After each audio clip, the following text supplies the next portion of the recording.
L-istatistika pubblikata dan l-aħħar tikkonferma li l-investiment dirett f'pajjiżna fl-ewwel 6 xhur tal-2011 naqas b'70%, filwaqt li fl-ewwel 6 xhur tal-2010 l-investiment dirett kien ta' 490 miljun euro, fl-ewwel 6 xhur tal-2011 l-ammont niżel għal 140.2 miljun euro, tnaqqis ta' 350 miljun euro. Dan jimpatta bil-qawwi fuq l-ekonomija tagħna għax l-iżvilupp ekonomiku fej sarraf ħolqien ta' impjiegi jonqos.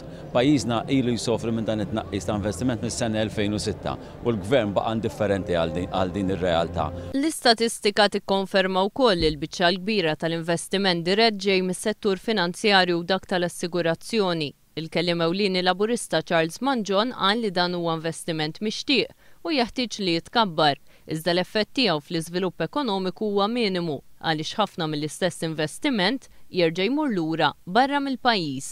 Charles Manjon qal li minkejja l-ftaħir tal-propaganda ta' Gonzi PN jirriżulta li l-investiment dirett produttiv niżel minn 22.6% tal-prodott gross domestiku fis-sena 2006 għal 14.8% fl-2011. Dan huwa fost l-aktar livelli baxxi fil-pajjiżi Ewropej. Charles Manjon ikkwota rapport tal-World Economic Forum li jsemmi l-burokrazija bħala l-akbar diżinċentiv għall-investiment produttiv f'pajjiżna. Huwa neċessarju li l-gvern indirizza l-problemi tiegħu primarjament tal-burokrazija għax kif qalu l-investituri Maltin u barranin il-burokrazija qed ittaqqal l-opportunitajiet għall-investiment.